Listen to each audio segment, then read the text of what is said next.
आप सभी को नमस्कार, सभी को जय हिंद, जय भारत। मैं आप सभी का दोस्त और आज के इस हमारे लाइव टॉक शो खंडवा की उड़ान का host junior GC Ayush Shukla आप सभी के समक्ष हूं।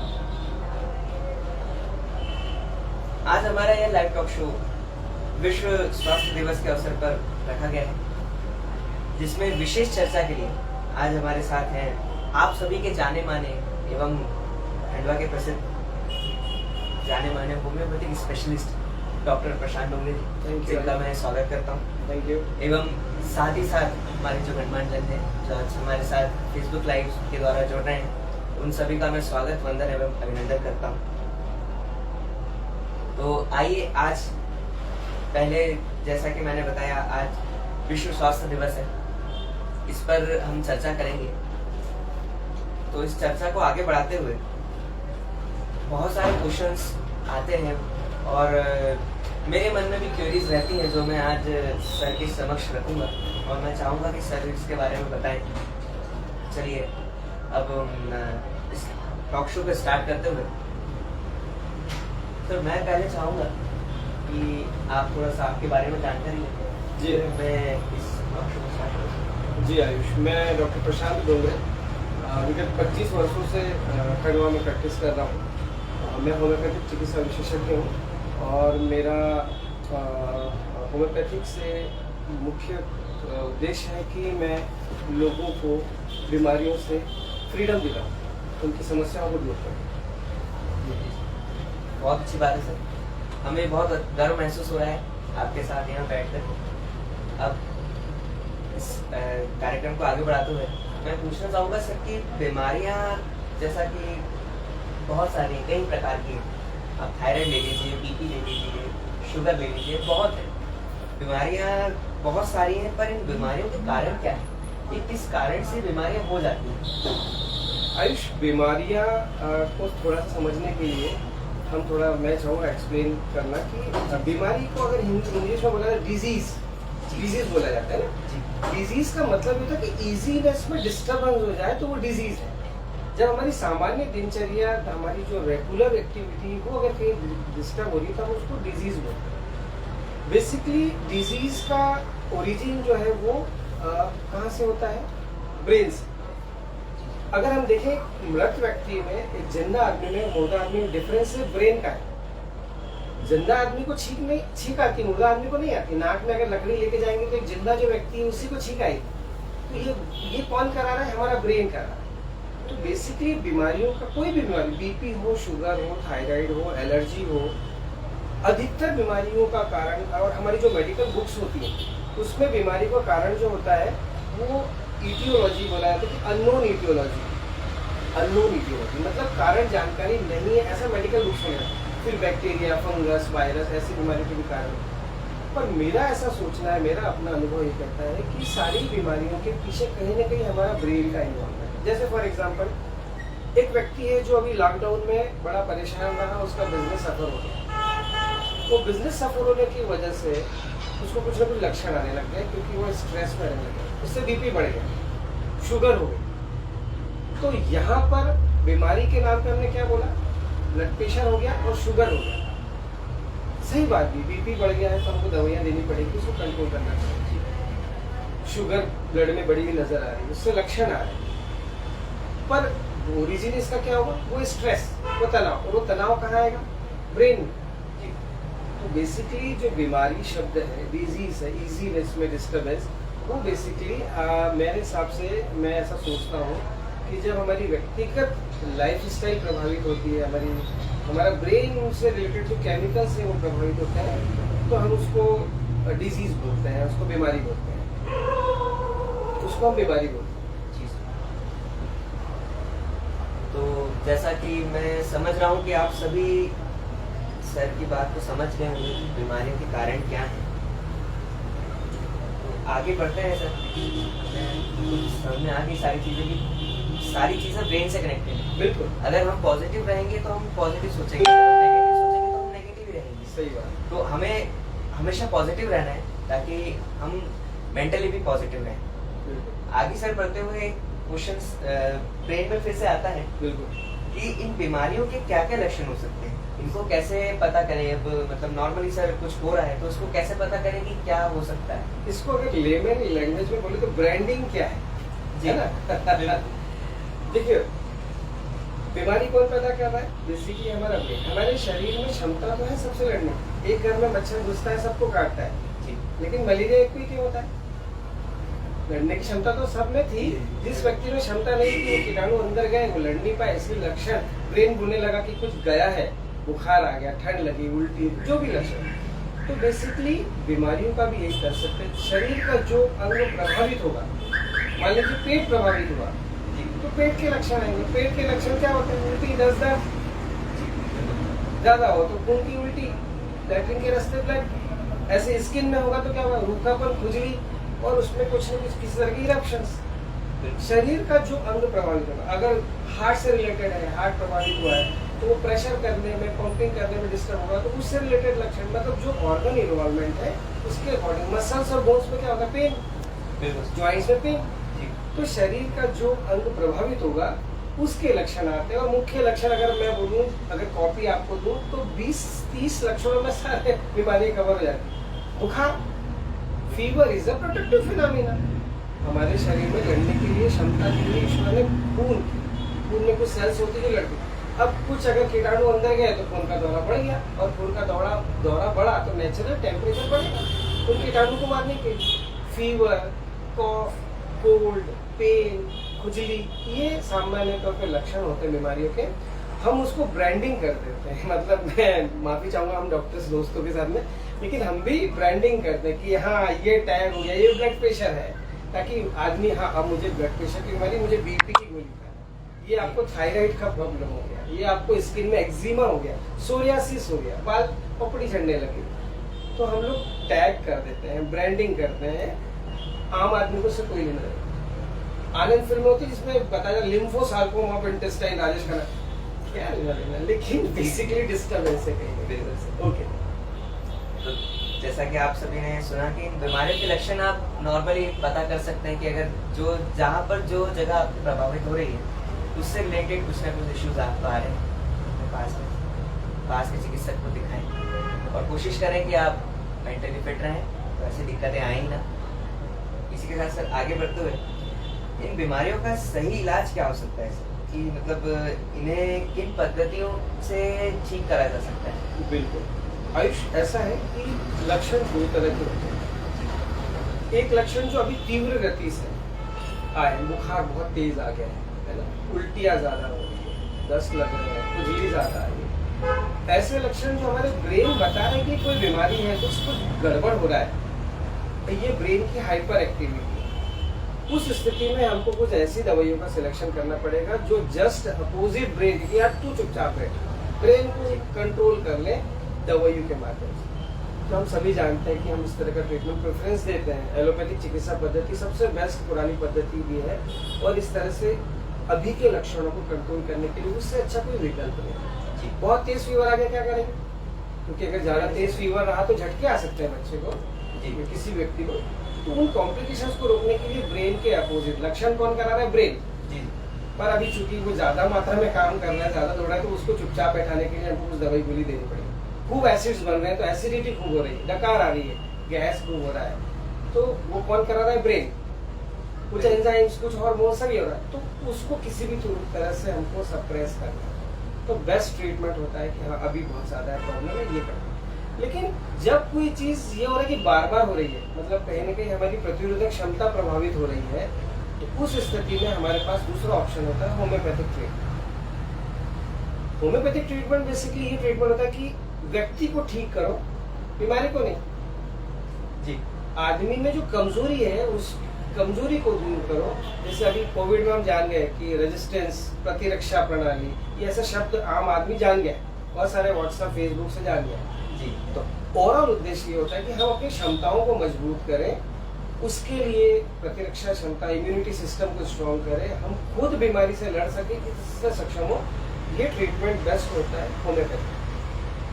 मतलब मैं चूंकि होम्योपैथिक विशेषज्ञ हूँ, इसलिए मैं अधिकार से कॉन्फिडेंटली होम्योपैथी की बात करूँ। दूसरी चिकित्सा पद्धतियाँ भी हैं, उनका मैं जानकारी नहीं हूँ, इसलिए मैं उस बारे में बात नहीं कर सकता जितनी मुझे जानकारी है। पर बेसिकली ट्रीटमेंट दो तरह का। अभी जो लक्षण हो रहे हैं उनका उन लक्षणों में ये देखना कि क्या वो हमारा शरीर उन लक्षणों को काबू पा रहा है। अगर काबू पा रहा है तो कुछ ऐसी दवाइयाँ दी जाए जिससे वो खुद ब खुद काबू पाए। नहीं काबू पा रहा है तो कुछ ऐसी दवाइयों का सिलेक्शन किया जाए कि अभी काबू किया जा सके। और जब काबू में आ जाए, जैसे शुगर कंट्रोल में आ गई है, तो फिर खुद को भी तो गुलाब जामुन खाने से रोकना चाहिए। जी जी, है ना? बिल्कुल बिल्कुल। तनाव सबसे बड़ी चीज होती है। तो ये जब लेकिन व्यक्ति तनाव में, और आप बोलो योग करो, आएगा योग ऐसा कर सकता है क्या? नहीं। तो बेसिकली हर सिस्टम का एक अपना रोल है। मेरा ऐसा मानना है कि अगर हम सभी पद्धतियों को ज्वाइंटली समझ के, और अगर किसी जैसे हमारे मुख्य आदरणीय प्रधानमंत्री जी मोदी जी ने भी एक प्रोजेक्ट चालू करा, आयुष विभाग। अभी कोविड से भारत इसलिए सक्षम हुआ लड़ने में क्योंकि सभी पद्धतियां लड़ी। एलोपैथी ने अपना रोल करा, होम्योपैथी ने अपना रोल करा, आयुर्वेद ने अपना रोल करा, घरेलू चिकित्सा ने अपना रोल करा, योग ने अपना रोल करा। हम क्रेडिट किसी एक पद्धति को नहीं दे सकते। मैं ये नहीं कह सकता कि मैंने कोविड ठीक करा। बिल्कुल। जिनकी क्षमताएं मजबूत थी वो बच गए, जिनकी क्षमताएं मजबूत नहीं थी वो करोड़ों लेने के बाद भी नहीं बचे। तो कुल मिलाकर के उद्देश्य ये कि हर पद्धति का अपना सिस्टम होता है, इलाज करने का तरीका होता है। डिसाइड हमको करना होता है कि हम अभी कहाँ पे कमजोर हैं। और अच्छी बात ये कि हम डॉक्टर्स की भी ये जवाबदारी है कि हम ये डिसाइड करें कि क्या ये मेरी फील्ड का पेशेंट है, क्या मैं इसको कंट्रोल पाऊंगा, अभी इसके लक्षणों में क्या मैं इसको मदद कर पाऊंगा। ईमानदारी से अगर हम डॉक्टर्स डिसाइड कर ले कि हाँ मैंने अभी इसका बीपी कंट्रोल कर दिया, अब इसको कंट्रोल करने के बाद में ऐसी कौन सी ट्रीटमेंट है जिससे इसका बीपी बढ़े ना, और कुछ दिन बाद बोले यार तू एक काम कर, अब ये चेंज करने को कर देगा, इलाज बंद कर दूंगा। इतनी हिम्मत डॉक्टर की होना चाहिए। अगर 80 किलो का फ्रेंड मेरी क्लिनिक पर एंटर करता है, मैं पहले तो 10 बातें सुनाता हूँ। 80 किलो कैसे कर ली तूने? जी। हम डॉक्टर्स को एक टीचर बनना पड़ेगा, एक गाइड बनना पड़ेगा, और सारी जवाबदारी लेनी पड़ेगी। सिर्फ पेन कागज लेकर के दवाई लिख देना ये हल नहीं होता। तो सभी पद्धतियाँ अच्छी हैं। टाइमली अगर एक अच्छा डॉक्टर मिल जाए, अच्छा गाइड मिल जाए, तो कोई से भी बीमारी ठीक हो सकती है। बहुत बहुत धन्यवाद सर कि आपने इन सारी चीज़ों के बारे में बताया।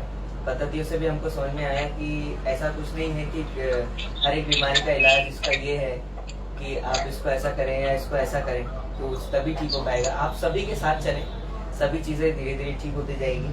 और जैसा सर ने बताया हमको कि बीमारियों के कारण क्या हो सकते हैं, उनके लक्षण क्या हो सकते हैं, उनको किस तरीके से रिसॉल्व किया जा सकता है। मैं चाहूँगा सर कि जैसे हमारे साथ बहुत सारे लोग दिनचर्या में ऐसे जुड़ते हैं जिनके साथ में बहुत सारी दिक्कतें हैं, जिनको दिक्कतें नहीं भी हैं, जो हमारे साथ जुड़े हुए हैं, तो वो किस तरीके से आज की जो जैसी लाइफ स्टाइल है उसमें टाइम इशूज, खाने के इशूज, बहुत सारी चीज़ें चलती रहती हैं कि टाइम पे खाना नहीं हो पा रहा है तो कुछ प्रॉब्लम हो रही है, टाइम पे एक्सरसाइज नहीं हो पा रही है, या जो भी इश्यूज चल रहे हैं उनको किस तरीके से रिसॉल्व किया जाए और अपनी मेंटल हेल्थ को और अपनी फिजिकल हेल्थ को किस तरीके से मेंटेन किया जाए। क्योंकि मैं जैसा आपको देखता हूँ कि आप भी फिजिकली बहुत अच्छे फिट हैं और रेगुलर आप एक्सरसाइज करते रहते हैं, मैं आपको फॉलो करता रहता हूँ। तो मैं चाहता हूँ कि आप थोड़ा सा हमारे सभी जो गणमान्य जन आज हमारे साथ फेसबुक लाइव पे जुड़े हैं, तो आप उन्हें थोड़ा सा एक गाइडेंस दें कि किस तरीके से हेल्दी रहें। आयुष, हम खंडवा से हैं जी, और खंडवा किशोर कुमार की नगरी, किशोर दा की नगरी। बिल्कुल बिल्कुल। तो किशोर दा एक लाइन कह गए, जिंदगी हंसने गाने के लिए है पल, साथ में गाओ, दो पल इसे खोना नहीं, खो के रोना नहीं, इसे खोना नहीं, खो के रोना नहीं, जिंदगी हंसने गाने के लिए है पल, दो पल। तो कुल मिलाकर अपने लिए ईमानदार होइए जी, अपने टाइम का मैनेजमेंट करिए। आपको पता है कि कब आप अपना फेसबुक पे, इंस्टा पे टाइम वेस्ट कर रहे हो, कब आपके लिए फेसबुक और इंस्टाग्राम यूजफुल है, कब मेरा क्लिनिक का टाइम है, कब मेरा वर्किंग टाइम है, कब, और सबसे बड़ी बात 24 घंटे में से क्या आप ईमानदारी से 1 या 2 घंटा आप अपने लिए दे पाते हैं? क्या आप पैदल चल पाते हैं? क्या भगवान ने जो खूब सारा पानी दिया है उसको खुश होकर पी पाते हैं? खूब गहरी सांस लेते हैं? अभी अपन इतने से बात करें, कितनी सांस ले, इतनी सी, कभी ऐसी सांस ली नहीं सर, है ना? कभी साइकिल चलाई, कभी बुधवारा साइकिल जरा घूम के आओ, आहा क्या मजा आता है। कभी पानी पियो तो उसको टेस्ट, अरे क्या पानी है यार, मजा आ गया। तो ये फ्रीडम, ये जीने का। अगर मुझे गाना पसंद है मैं बिंदास गाता हूँ, आपको टेनिस खेलना पसंद है 1 घंटा तो निकालो। ऐसा कौन सा कि अमेरिका आपको प्रोजेक्ट नहीं देगा। जी, टाइम मैनेजमेंट। देखिए जो टाइम में जो काम करना है आप अपने को, it should be in scheduled manner. इतने बजे उठना है मतलब उठना है। अब 8-9 बजे उठना है तो कौन सा आप बिना डॉक्टर के बच पाओगे?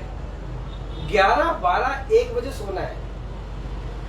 एक और चीज हो रहा है, बायोलॉजिकल क्लॉक। हम जब पैदा हुए थे माँ के गर्भ में थे, हमारी सेल्स का डेवलपमेंट सूर्य की उपस्थिति, चंद्रमा की उपस्थिति, पेड़ पौधों की उपस्थिति, ये जो हमारा कहते हैं ना, धर्म भी कहते हैं कि कुछ शास्त्र होते, मैं भूल रहा हूँ शब्द, पर इन पे बहुत निर्भर होता है।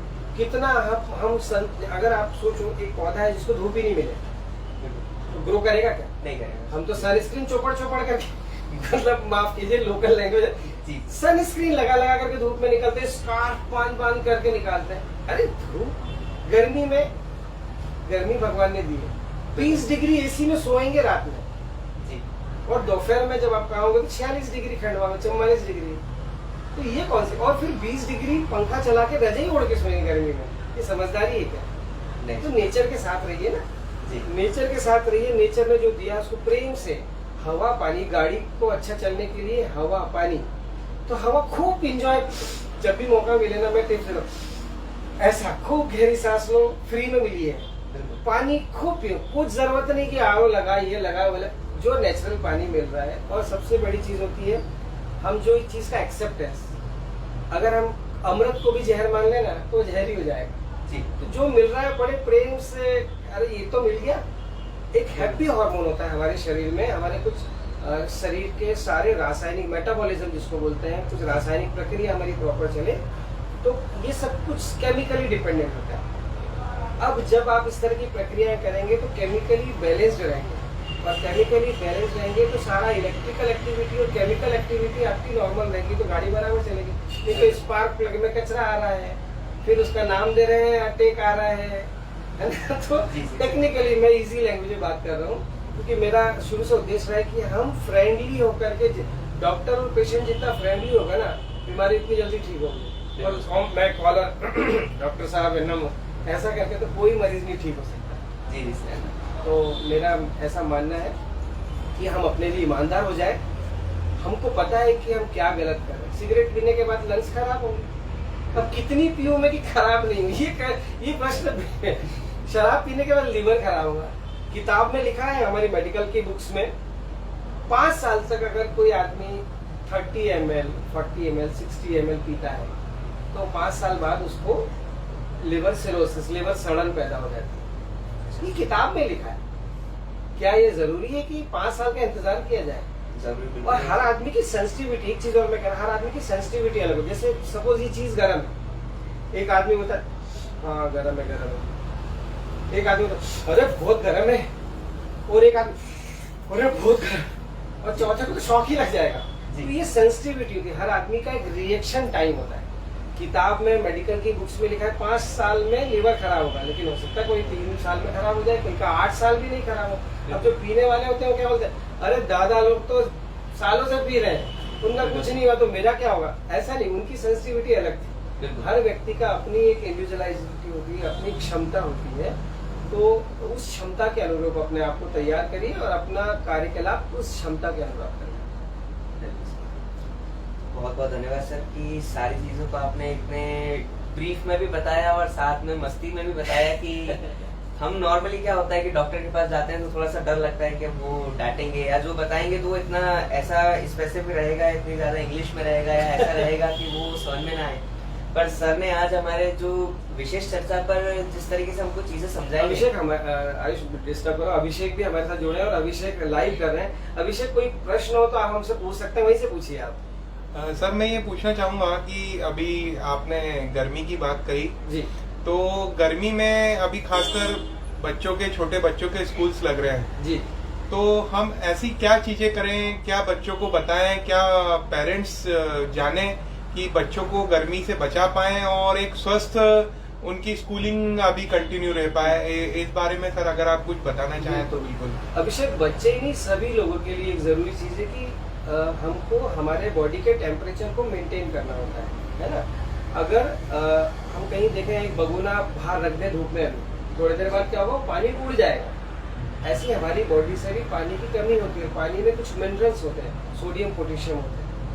अगर मान लीजिए ज्यादा धूप में रहे तो उसकी कमी होगी, और कमी होगी तो फिर वही वाली बात, ब्रेन बोलेगा भैया कम हो गया है सोडियम, कम हो गया है पोटेशियम, फिर हम डॉक्टर्स उसको बोलते हैं डिहाइड्रेशन हो गया है, लू लग गई है, ऐसे ब्रांडिंग करते हैं। ठीक है, तो गर्मियों में अपने शरीर के तापमान को नियंत्रण करने के लिए हाइड्रेशन अच्छा रखें। हाइड्रेशन अच्छा रखें मतलब पानी की मात्रा ज्यादा मात्रा में रखें, पानी से रिलेटेड लिक्विड जो फ्रूट्स होते हैं वो भी ज्यादा कंज्यूम करें, वो ज्यादा अच्छा होगा। बहुत टेम्परेचर का समय है और स्पेशली अभी के जो बच्चे हैं, वो बच्चे बहुत सेंसिटिव भी हैं क्योंकि वो कंप्यूटर वाले हैं बच्चे हैं, थोड़े दिन बाद शायद डिलीवरी भी कंप्यूटर से फ्लैट होगी, तो सॉरी टू जो, बट इन सेंसिटिव बच्चों को कोशिश करें कि बहुत ज़्यादा टेम्परेचर क्लाइमेट है तो उसमें प्रोटेक्शन दें। और फिर मैं कहूँगा कि उनको सुबह 8 बजे की धूप में निकालो तो सही, तब वो 1 बजे की धूप में निकल पाएंगे, है ना। उनको उठो भैया जरा थोड़ा छत पे जाओ, उनको नेचुरल धूप में भी, ताकि हमारा ब्रेन पहचान सके। अभी कोविड में वैक्सीन लगाए ना हमने, क्यों लगाया कि वो कीटाणु अंदर जाए, हमारा ब्रेन पहचान जाए ये कोरोना का कीटाणु है। तो क्या धूप होती है वो बच्चों को सुबह 8 बजे और 5 बजे बताइए भी जरूर, है ना। और फिर अगर मौका मिलता है तो ऐसा नहीं कि दोपहर में 2 बजे उनको धूप में ले जा रहे हैं, पानी का सेवन ज्यादा कराइए। पानी वाले फ्रूट्स, तरबूज है, अंगूर है, इलेक्ट्रोलाइट्स है, सोडियम पोटेशियम, बनाना, ये सब चीजें भी बराबर, फ्रूट्स को ज्यादा मात्रा में कंज्यूम करें, वाटर का कंजम्पशन ज्यादा करें सन प्रोटेक्शन के लिए। लेकिन सन स्क्रीन फिर मैं कह रहा हूँ 15 मिनट के लिए धूप में जा रहे हैं तो ऐसा नहीं लगा के जाए, कोई काला नहीं होता है ना, कोई गोरा नहीं होता है। तो अननेसेसरी ज्यादा मात्रा में बच्चों को भी, और जो हम लोग सनस्क्रीन यूज करते हैं अल्टीमेटली वो केमिकल बेस्ड होता है। अगर बहुत तेज धूप में लगातार 1-2 घंटे का एक्सपोजर है तो हम समझ सकते हैं कि हाँ भाई यहाँ पे, लेकिन बिना वजह अगर आप बच्चों को सनस्क्रीन यूज करते हैं इट्स वेरी बैड। उसकी वजह सूती कपड़े पहनाए, कैप पहना लें, कपड़ा ढक दें, ये सब चीजों का ज्यादा अच्छा। ठीक है अभिषेक, मैं समझता हूँ कि ये हल निकल गया होगा।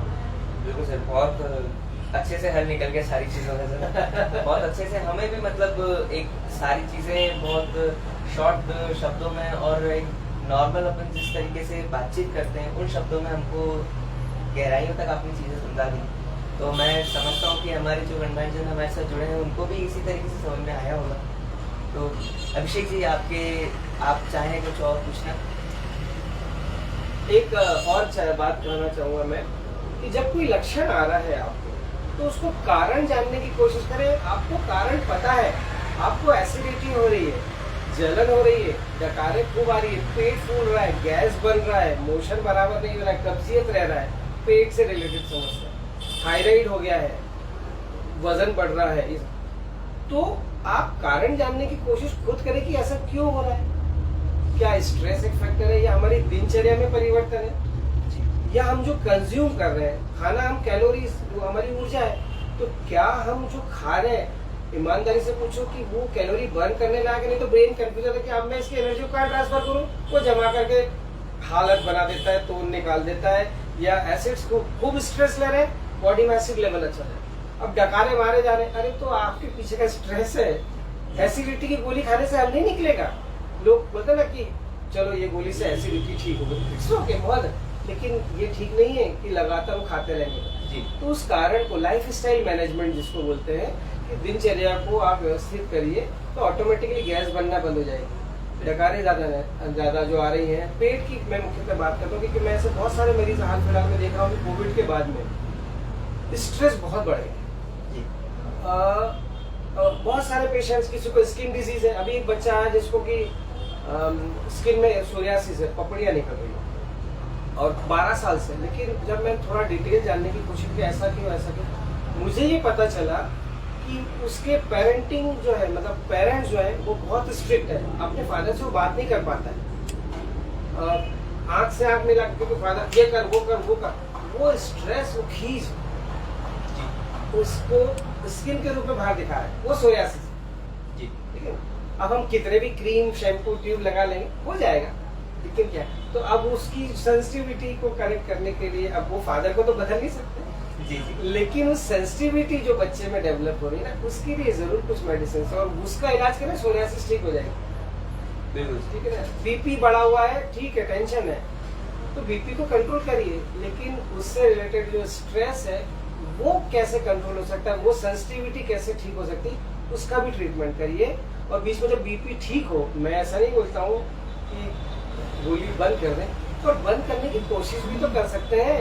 हम डॉक्टर की जवाबदारी लें, आपके डॉक्टर से बोलो डॉक्टर साहब 15 दिन के लिए गोली बंद कर रहा हूँ, आप बैठे हो ना मेरे पीछे। और डॉक्टर ईमानदार होना चाहिए कि नहीं ठीक है, अगर आप सुबह 6 बजे उठ रहे हो, वॉक पे जा रहे हो, अच्छा सब्जी बाजी खूब फल फ्रूट खा रहे हो, गुलाब जामुन नहीं खाओगे ईमानदारी से, तो ठीक है। वेट अभी मैंने आपको कर लिया, अभी आपका 72 किलो है या 68 kg है, अब घटा हुआ मिलना चाहिए 15 दिन बाद में मेरे। फिर अपन देखते हैं, अगर बढ़ेगा तो गोली चालू कर देंगे, है ना? ठीक है अभिषेक? बिल्कुल सर। तो बिल्कुल सर, बहुत मैं एंड कर दूं या तुम ही करोगे? अच्छा लगेगा, कोई दिक्कत नहीं है सर। क्योंकि मैं समझता हूँ आप एंड करेंगे सर, ज्यादा अच्छा रहेगा, थोड़ा सा हाँ, और नहीं। टिप्स एंड ट्रिक्स के साथ। देखिए मेरे तो बहुत इच्छा है कि मैं आपसे बात करूं, बड़ा अच्छा लगा मुझे जेसिस का ये जो आपने इनिशिएटिव लिया, इट्स वेरी नाइस। हेल्थ को लेकर के आपने मुझसे बोला कि बात करेंगे, मुझे बड़ी खुशी हुई। और खासकर आप लोगों की ये यूथ लेवल पे, इस लेवल पे आपने इनिशिएटिव लिया है, तो मैं बधाई देता हूँ पूरे जेसिस परिवार को कि उन्होंने इतना अच्छा इनिशिएटिव लिया है। हम हॉस्पिटल्स में जाकर के कंबल बांट सकते हैं, सेवफल बांट सकते हैं, केला बांट सकते हैं, फ्रूट्स बांट सकते हैं, लेकिन अवेयरनेस जी, और अवेयरनेस भी ऐसी जिसमें 1 to 1 बात, खुल के बात, बिल्कुल सर, है ना? तो पूरा जेसिस परिवार बधाई का पात्र है। आज विश्व स्वास्थ्य दिवस पे मैं डॉक्टर्स की तरफ से आपको थैंक यू देता हूँ। हम डॉक्टर्स तो तैयार हैं, सभी के साथ में हैं, और आप जैसे संस्थाएं अगर साथ में जुड़ती चलेगी तो निश्चित रूप से इस पृथ्वी से हम बीमारियों को हटा तो नहीं सकते, लेकिन काबू करने में अपना एक बड़ा योगदान है। बिल्कुल सर। तो इसी के साथ हम आपसे विदा लेते हैं। अगली बार आयुष आत्मा में काम कर, अगली बार हम आपसे जरूर मिलेंगे। हम लोग सीरियल एक आता था, तो थैंक यू वेरी मच, नमस्कार सभी को और नमस्कार। आयुष को बहुत बहुत धन्यवाद नहीं, एक अच्छा प्रोग्राम कोऑर्डिनेट करने के लिए। Thank you.